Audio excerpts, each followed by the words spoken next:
आज आपण मैंने जानी सारा देश में 10टा केंद्रीय ट्रेड यूनियन समेत संयुक्त किसान मोर्चा एवं विभिन्न स्वाधीन फेडरेशन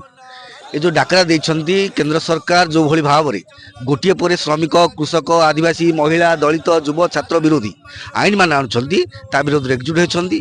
विगत दिन में जो आनी श्रमिक मान सुरक्षा पाई जो 44टा आईन थिला ताकू चारिटी कोड रे परिणत करछंती जहाँफल श्रमिक मान अधिकार क्षुण्ण हम तत्सहित महात्मा गांधी निश्चिंत कर्म योजना को बंद करने सरकार चक्रांत करछंती विद्युतर घरोईकरण 2025 विद्युत आईन आनी एवं बिहन आईन आनी जहाँफल विदेशी कंपानी माने बिहन बिक्री करेंगे एवं तत्सहित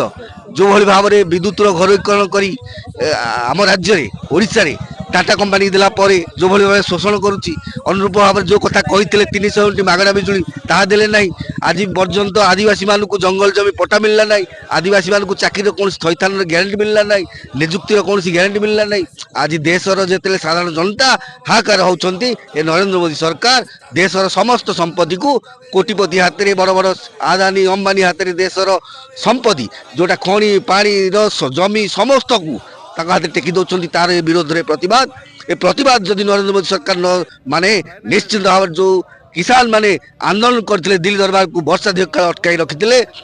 56 इंच छाती झुका मारते नई से आंटे